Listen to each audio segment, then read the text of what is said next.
but I can tell you from where we're standing right now in front of the storage facility, the smell of smoke is so strong. So it's clearly evident that a plane crash did occur here. The conditions on the lakeshore.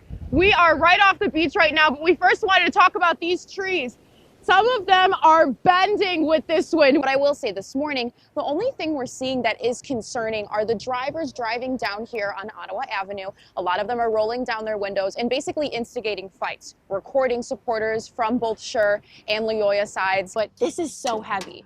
Like, I would have a hard time carrying that by myself. So the fact that that was picked up off of the roof, flown over here into the shed, completely damaging it, is really unbelievable. Muskegon County Sheriff's Department did confirm those details, but I will tell you, we are being careful about what we're showing at this scene right now. It's still active. Law enforcement's still here.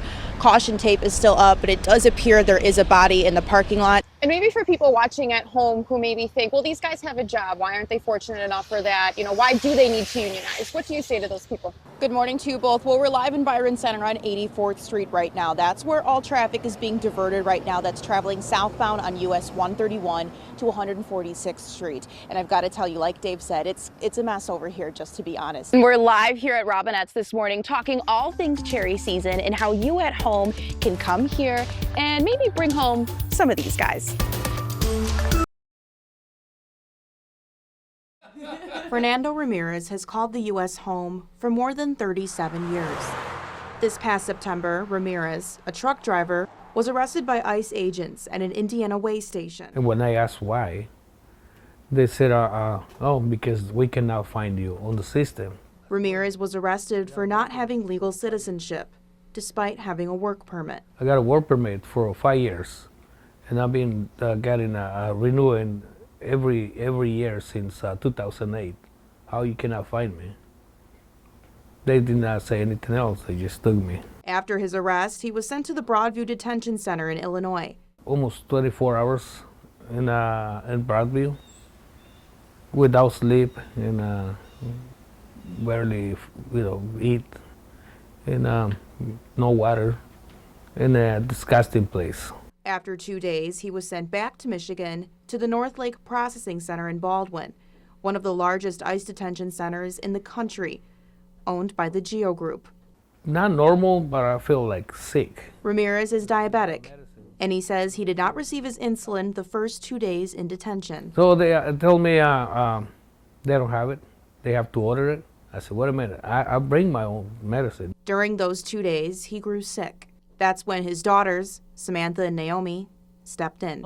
Because one, dad's dad, and two, he has two daughters that were like, Lawmakers and activists have also accused the North Lake Processing Center of inadequate medical treatment for their detainees.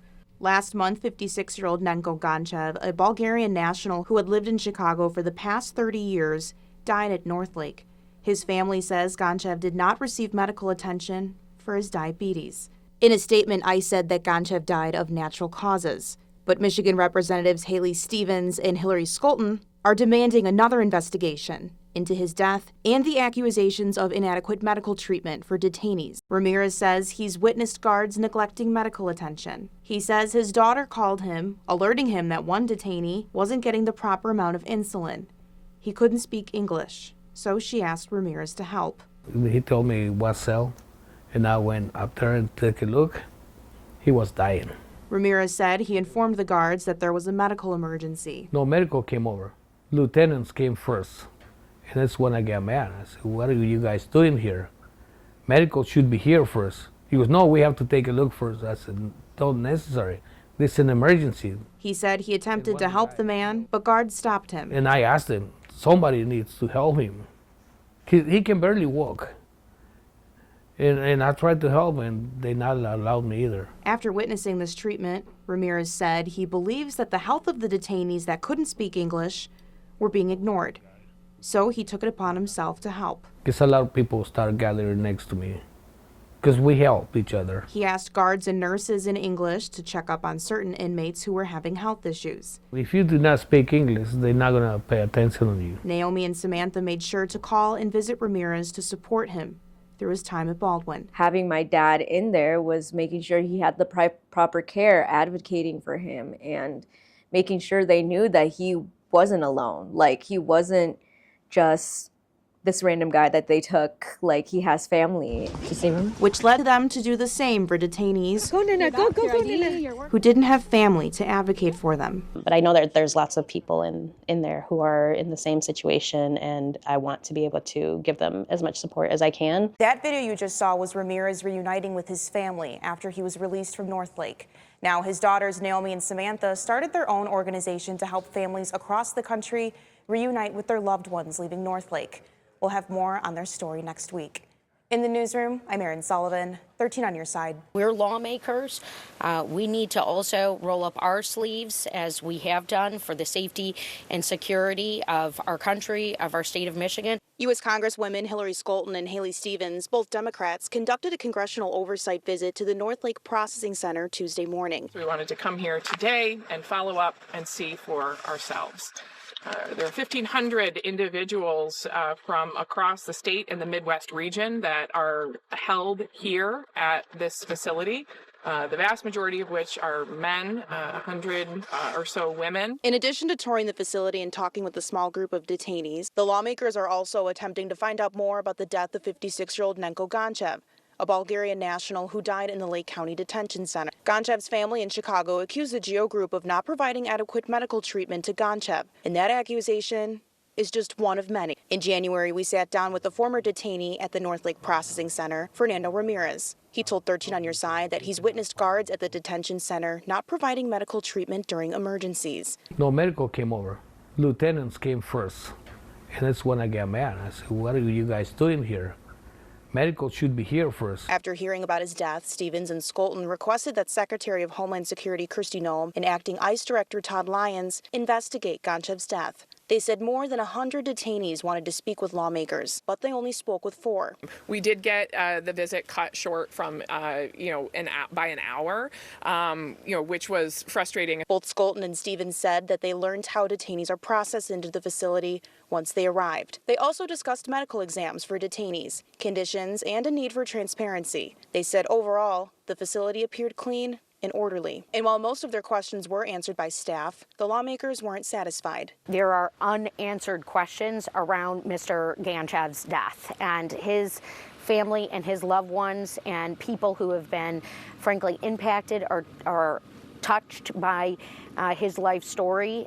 They deserve answers. I remain disappointed in Secretary Noem. I have lost faith in her leadership and her ability to run the Department of Homeland Security, and we are still waiting for answers from her.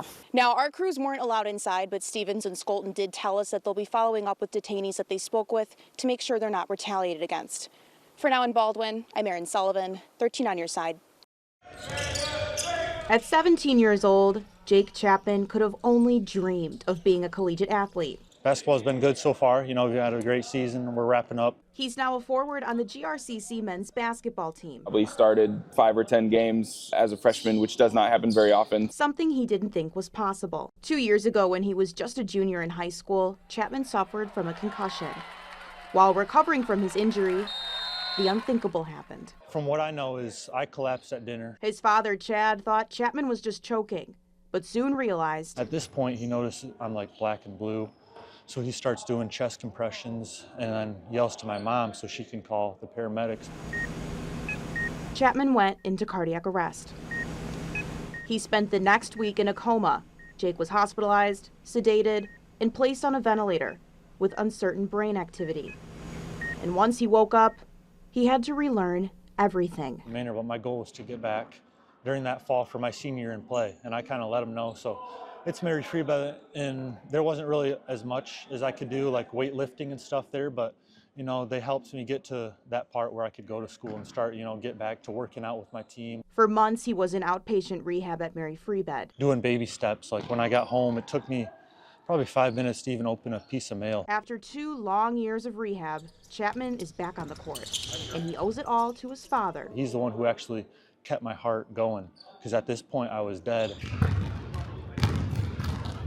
Chapman never thought he'd be in that position at 17 years old. Honestly, up until my cardiac arrest, I didn't really know much about CPR. I did it in school a little bit just to, because they showed us how, but up until now, I've learned a lot about it. But now he hopes that sharing his story educates others, on how CPR can save lives. Don't be scared to do CPR, or don't be scared to jump in, or even learn how. Because jumping into action is the reason Chapman is here today. From now on, I feel like that has really changed my mindset, and it wants me to work hard, you know, in every little thing I do. Erin Sullivan, 13 on your side.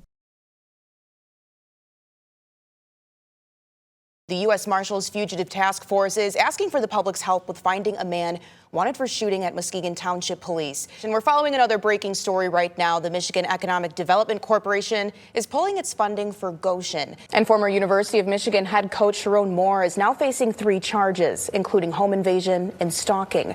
Prosecutors say these charges come after he barged his way into an apartment of a woman whom he had an affair with.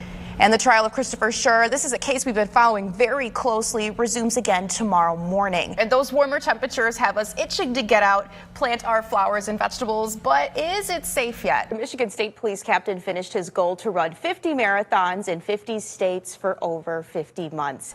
Kevin Sweeney completed his lofty goal right here in his home state of Michigan. Like Met Gala style hat, Like everyone out of my way. Please make room. I've arrived. this is my... Have you heard the Capybara song? I have. Capybara. Capybara. Capybara, capybara, capybara. It just never crosses your mind. Right, and it doesn't, because I do not want that job. Like I said, I would have scars all up my arms. No, thank you.